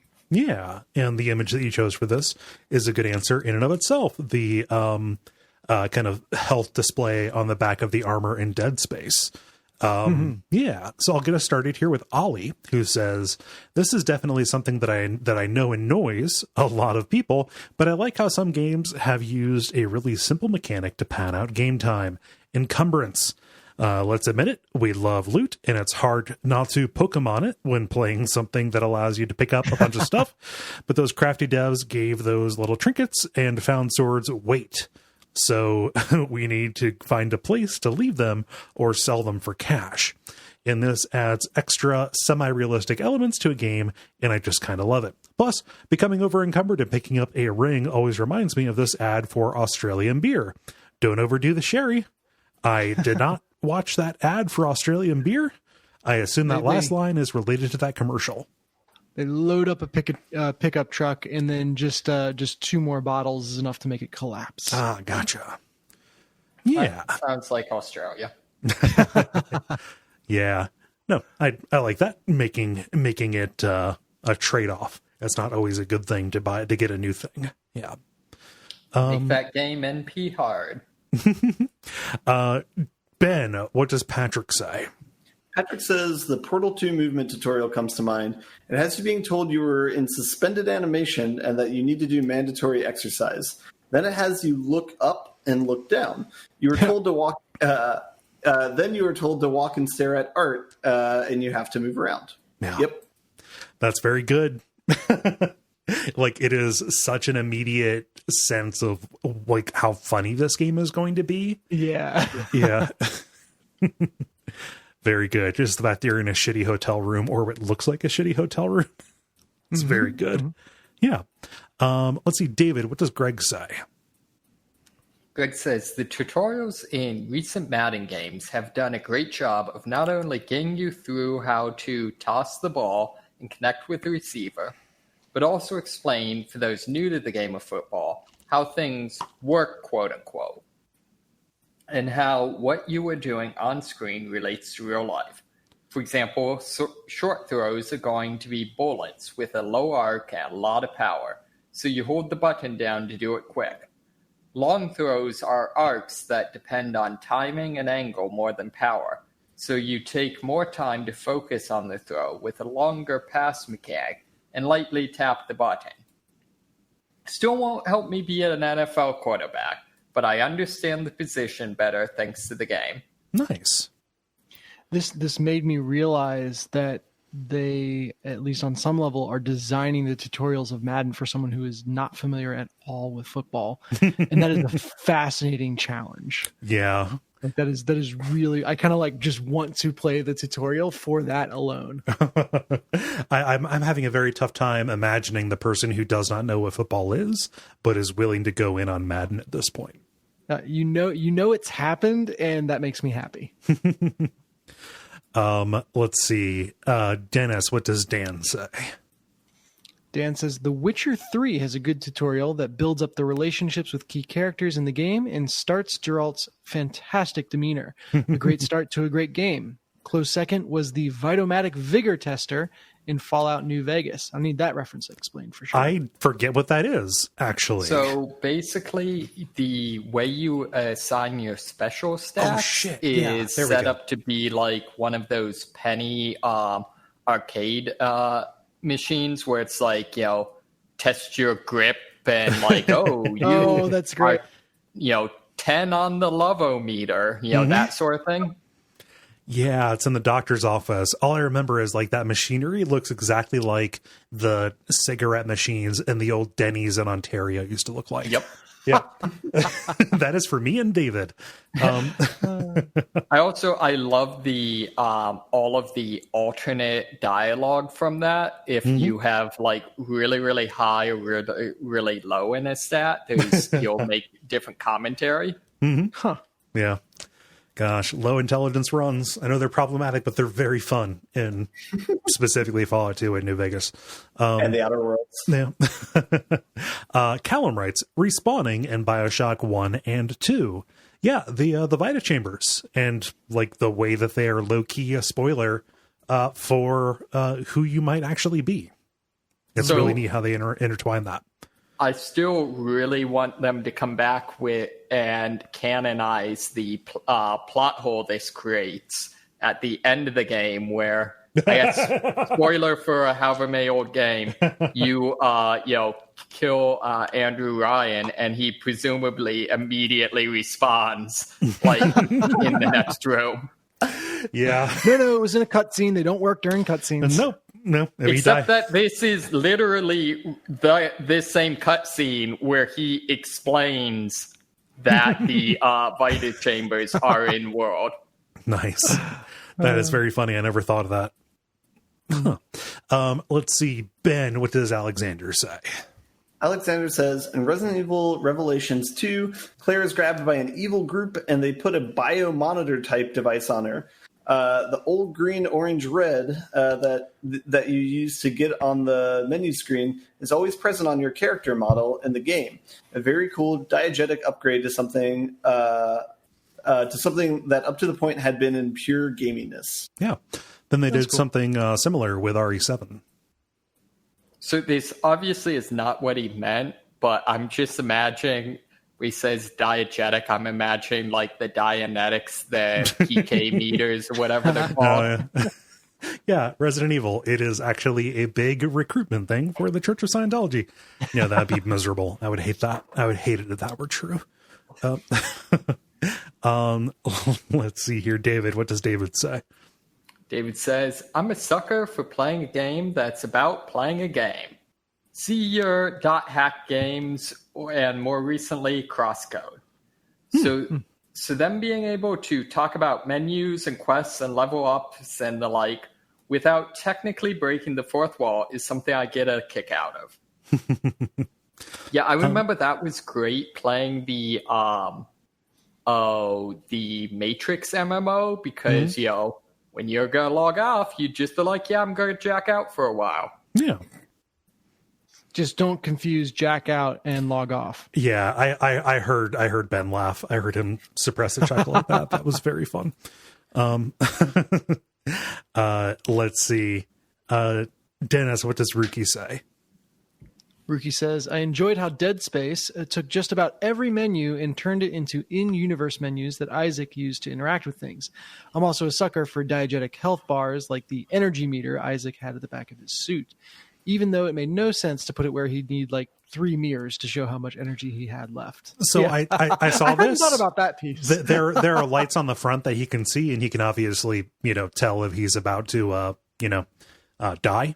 The description that I heard was it is prominent on the back because engineers often work in teams and they need to know, like, it is useful to know, like, what the other person's status is, specifically for, like, oxygen and stuff. It also feels just like a battery. I don't like, I guess maybe he'd want to see it, but. Yeah. I guess as opposed to Trespasser with the boobio meter. God damn it, David. Sorry, you took my answer. We'll take it. I'll justify it later. I'm not actually angry at you. It was just very funny to yell. That's good.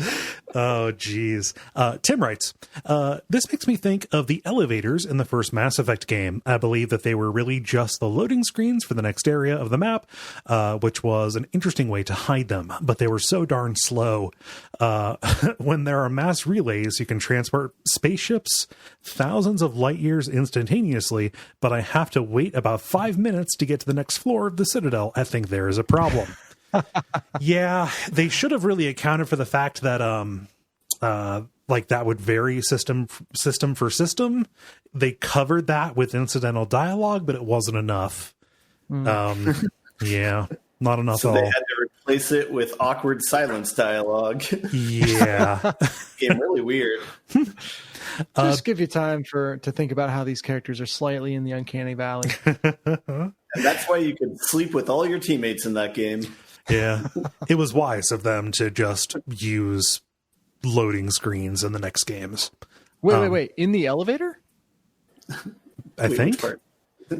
No, sleep with your teammates? Oh, like the Aerosmith song, Love in an Elevator? You have to have the awkward conversations in the elevator. So sleeping with them there is optional. Also, how dare you use the A word? Awkward? No. Aerosmith? Okay, sorry. Didn't know that was a nerve. Doesn't hurt to say it, hurts to hear it. Ben, round us out. What does John say? John says, in Dragon's Dogma, I like the way you can give yourself more carry weight by making a bigger avatar, or be faster in some tight spaces by making a smaller one. It could have been another couple meters, or it could have been another couple of meters to fill up as you gain experience, but it was neat how they tied it to your actual physicality. Yeah. I think, I'm going to tangent. I think there's a multiplayer game or an idea for a game where it's like when you shoot other people, you gain mass and they lose mass. Oh. And then like your traversal of the environment is affected when you do that. Huh. I've not heard of a game like that. It is like you can shoot their feet and eventually their feet get huge and then it has a mechanical impact and like then they can kick you across the map. I know exactly what you're talking about. I cannot for the life of me think of the name. Yeah. Yep.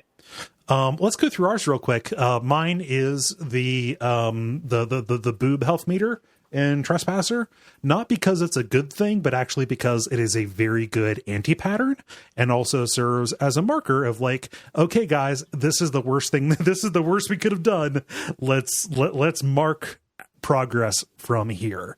So the idea is like, Trespasser was supposed to be this really immersive game with everything being determined by physics, etc. And they wanted to get away with not having any on-screen meters. So an on-screen health meter was, out of the question. But you still needed to, tell your health when like you were not in a third person camera and couldn't like change the animation or whatever. So you would look down and your character, who is a gifted female, let's say, on her breast, next to her prominently displayed cleavage, there is a heart tattoo that acts as your health meter. So when you're at full health, it is full red, and then it drains as you take more damage. Which a tattoo that actively changes is just as breaking as anything else you could slap on the screen. But in this one, you get to look between two titties. Yeah, no, not butt, breasts. Just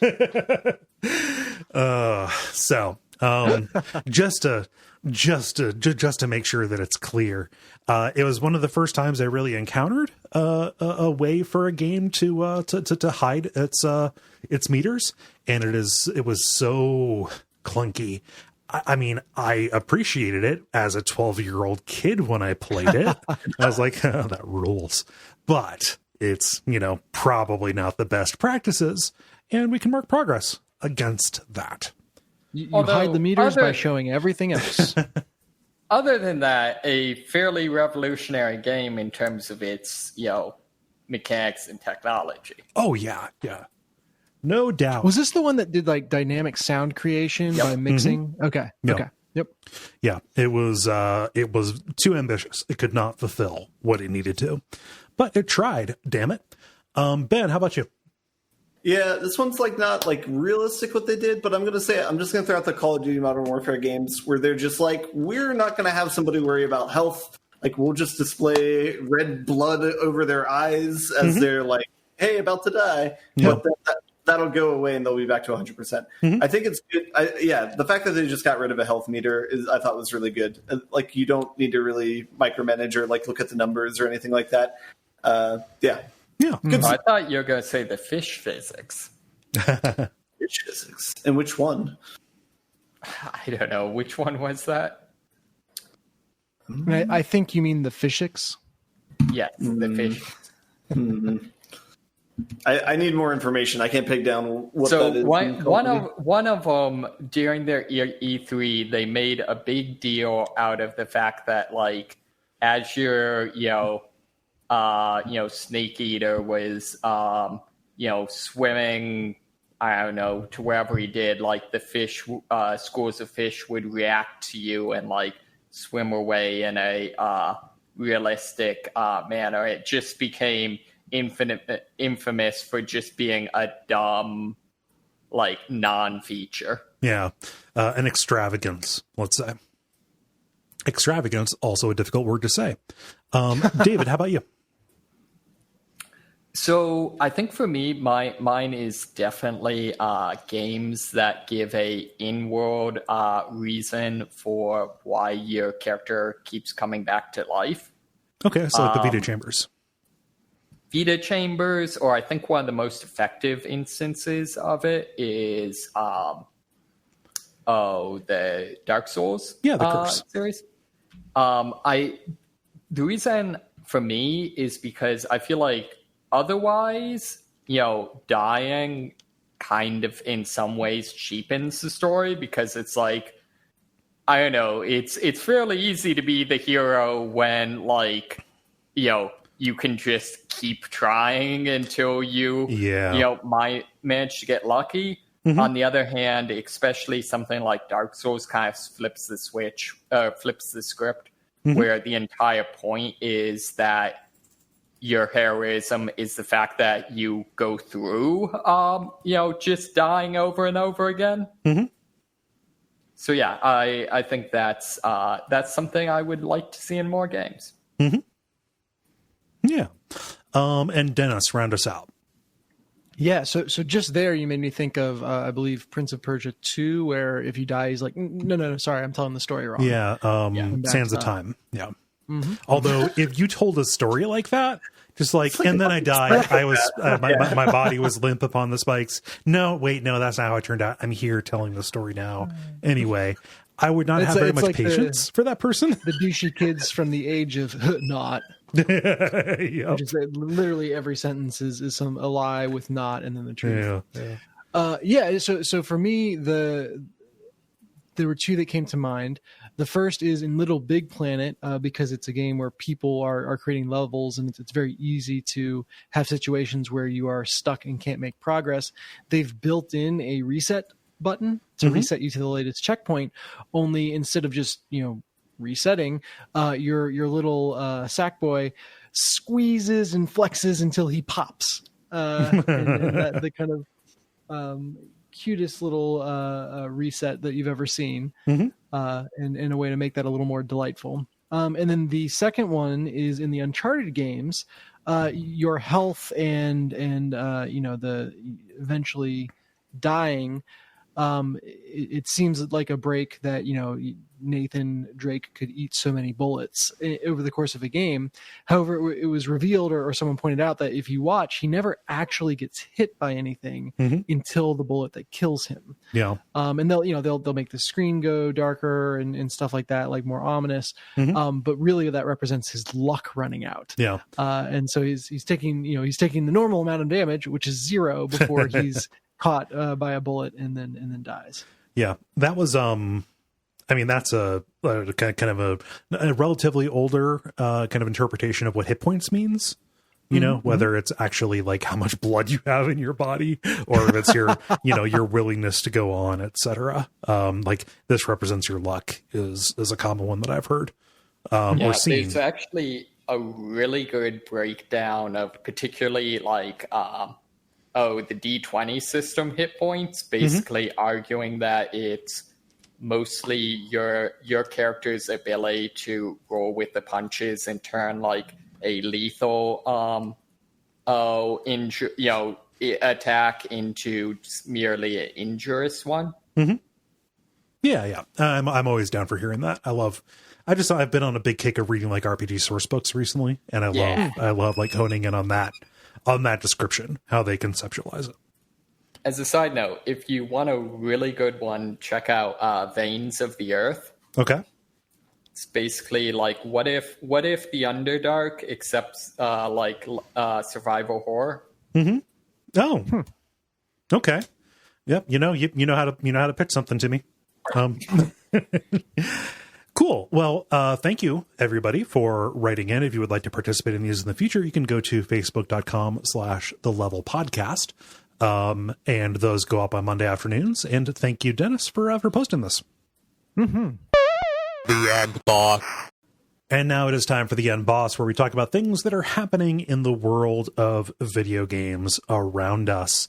I'm going to lead here tonight because I am super excited about this story.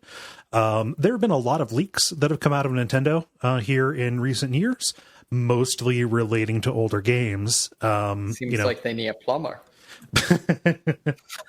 That's good. I like that. This is, so yes, mostly about older games. However, this is the big one, folks, and this is less of like a singular story and more of just something to pay attention to. But the big one happened here just like last week. Fans are calling it the Gigaleak, and this is just a whole bunch of development data from Nintendo games, specifically spanning the Super Nintendo and N64 eras. There are so many cool things that I do not feel confident to make like a list of them here for you. Things from you could lose afternoons to this. Yeah, like this is like there's so many people combing through this and surfacing like amazing things. Like I am enamored with that sprite sheet of like side-scrolling Link from like an alternate version of Zelda 3. That people are assuming was like a Zelda 2 remake. There are full resolution assets of 3D, like 3D models that, were otherwise, turned low resolution or made low res for manuals. But here they are, kind of in their full, like high res, glory. There are like uncompressed voice samples from Mario games in here. So like all of that, like, mushy low bit rate let's go that like you associate the original recordings that were then compressed so they could fit and be played on the cartridges. It's like someone with a New York accent, like, "Hey, let's get out of here." But it's like just amazing to hear it in full clarity. Like, oh my god, that was the performance. Yeah, awesome.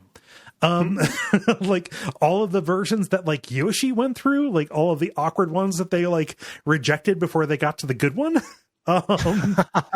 Yeah, and this is controversial. People are saying like, yeah, this is actually like not good for archival purposes. Like all this is going to do is make companies like Nintendo more apt to buckle down or what have you. And that's a conversation, to have. I am currently of the position that this is an amazing treasure that we have found because I love these games so much. Nintendo is already so tight-lipped, and to see these imperfect things that are usually like sanded off by the time everything comes to release is not something I ever expected to have happen. So yeah. See, I feel like a conversation implies two people talking as opposed to the fans talking and Nintendo saying fuck you. So like I have seen people say like, yeah, it's not as cut and dry, like to report on this. And there are some things like there's some personal information in the corpus of data that was put out. All of this is from 20, 30 years ago. I cannot and will not speak to whether or not that makes it any better or worse. It's not my information. I probably wouldn't want that stuff to be out there, but that is not the stuff that I've seen surfaced, let's say. I liked one of the details in the article of like a dev seeing the tool that he made for like a text editor in Star Fox. Oh, yeah. From like 30 years ago. That's adorable. Yeah. Nothing is ever truly gone. Sometimes in a good way. Yeah. No, but it's been wonderful. And, I get the sense that we are kind of only at the top of this. Like, we're going to be seeing a lot more stuff as people dig deeper. Like, it took a couple of days for people to find the 3D model for Luigi in Mario 64.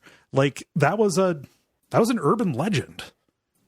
Like, people said, oh, Luigi's here because we saw XYZ, preview coverage of the game, so like, let's do everything we can on the game, try and find it. Here's this code, here's that code, etc. People wrote it off saying, no, it's not there. Boom. Here's a model for Luigi. It's there. It's confirmed. Mm-hmm. Love it. Luigi confirmed. Yeah. Like imagine what we could do if we directed that sort of work elsewhere. Yeah. Something like I am so this just every new tweet that I see with some goofy ass image. Boosts my spirits. Yeah. So let's see here, David. How about you? What story did you bring? Yeah, so I found a article that is kind of interesting. It was someone doing an in-depth analysis to try to answer the question, is every game of Slay the Spire winnable? Ooh. So he starts out by pointing out that that's actually could be one of two questions. The first question could be, for every game of Slay the Spire, if you made the right choice at each point you had a choice to make, would you win? Or the other would be, are there certain runs for which like no combination of choices can end up in a win? And the example he gives is like in Minesweeper, where every game is winnable, but there will be situations where you simply have to guess. Yeah. So, and he basically points out that, it would be difficult, bordering on impossible, to prove what a perfect game of Slay the Spire is.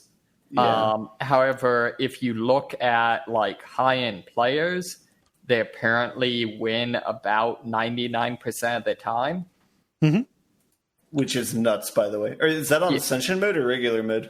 I think that's on low Ascension, and I wanted to say maybe it drops to like 50%, maybe on like was it Ascension 20 or something? Yeah, I'm looking at Ascension 20. The win rate kind of varies pretty wildly depending on which character you tend to run as low as 75 for Ironclad and 96% for the Watcher. So okay. Yeah. And then he turns to the question of like, are there any seeds for which it would be impossible to win? And basically he concludes, and Ben, you might need to translate this some. Yeah. He goes with a Ascension 20 and some sort of special run that I don't have in front of me what it's called right now. Whoever is, one of the variant rule runs that's apparently the most most difficult one, I guess. Lagavulin or whatever. Maybe that's the one that like dies after 5 turns. Yeah. And apparently is playing as Silent, which is that a character? Yeah, that's the green character. It's the defensive build. Oh, okay, yeah. Yeah. The monster he's talking about is from the first map. It's the one that looks kind of like an egg and is an asshole. So, and basically what he points out is with Silent, with your starting deck, it is literally impossible to kill that character, that boss, because you simply can't do enough damage. Yeah, you have to attack it very quickly. Right. And it's basically, there could conceivably within the rule set be a seed where you never get anything that increases your damage before that point. Okay. Mm-hmm. So basically, he goes to, he's currently looking to see if such a seed actually exists. And then he's going to demand a refund. But it, at the very least, appears plausible. So, yeah, that might have been a whole bunch of math just to, like, miss the entire point of the game. But, you know. You know that, like, somebody playing in this space is serious when they publish this as a document on GitHub and not on any other platform. Yep. Yeah, it's not a Polygon article. Yeah, I was going to say that too. It kind of speaks to the fact that there's a lot of people who really enjoy playing this game, myself included. Yeah, like well past beating it for the first time. I didn't know that there was a boss named Lagavulin. I would not be able to fight him without thinking about very delicious whiskey. Yeah, I searched for it and just saw alcohol. Like, oh. Well, it's saying that's what you need at this point. Yeah. To get your strength up? Yeah. Maybe. Get the courage. Dennis, what's going on with Paper Mario? Yeah, well, first off, I didn't realize Paper Mario snuck another game out they there. did, So the yeah. Origami It's getting King. good reviews. That's pretty sweet. Yes, although it is also apparently very, very difficult, which is a positive thing in my mind. But also, they've discovered that towards the end of the game, you can just brick your run by walking out the wrong door at the wrong time. Good to know. That does sound difficult. Yeah, heads up. Yeah. So this is bad. I don't know how this got through. Basically, you know, at a certain point, you get a special pass to go into an area that you haven't been able to get into before.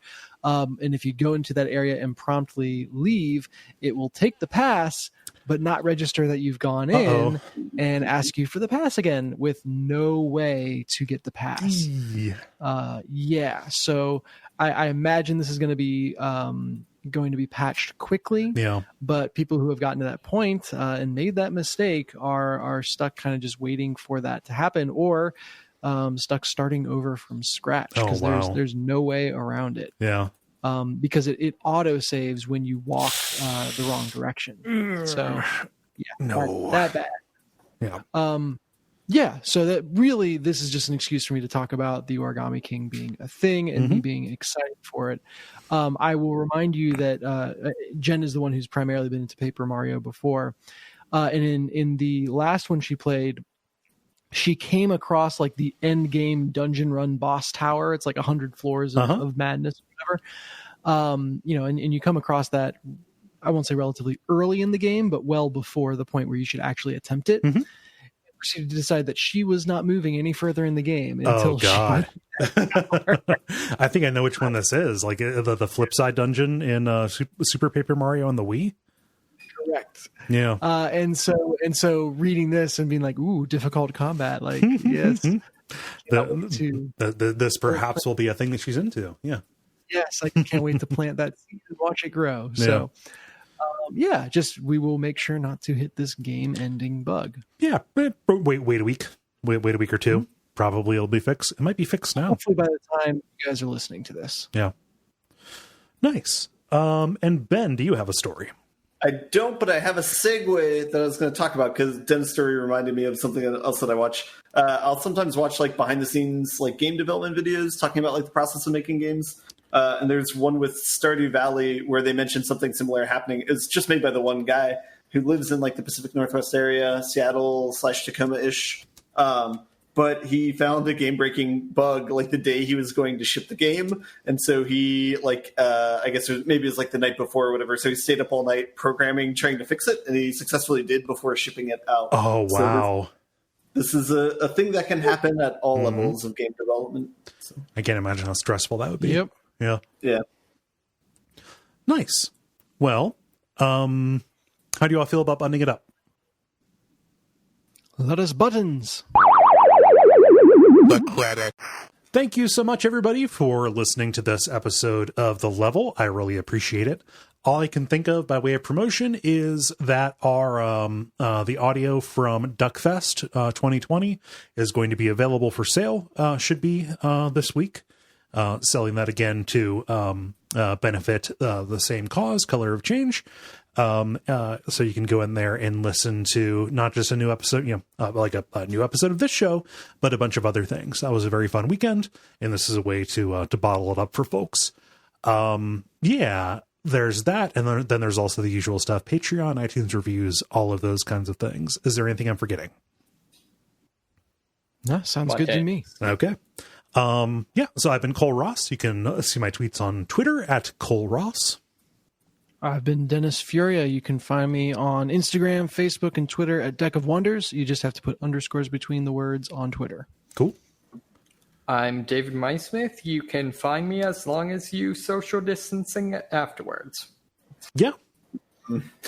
Just that means that they can come to you and greet you within 6 feet when they greet you, but no. Once they find me, all right, they then need to only approach to within 6 feet. You will not. So if they blindfold themselves, they can get within 6 feet of you. Well, take yeah, the blindfold off and then run away. Because if you have your eyes closed, the virus can't see you. Mm-hmm. That's the law. You got this on Fox News, I take it?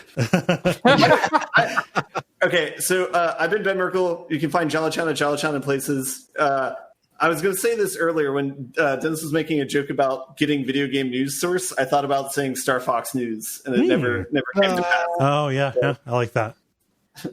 Yeah. That's all I got. Okay. And stick around for some titles.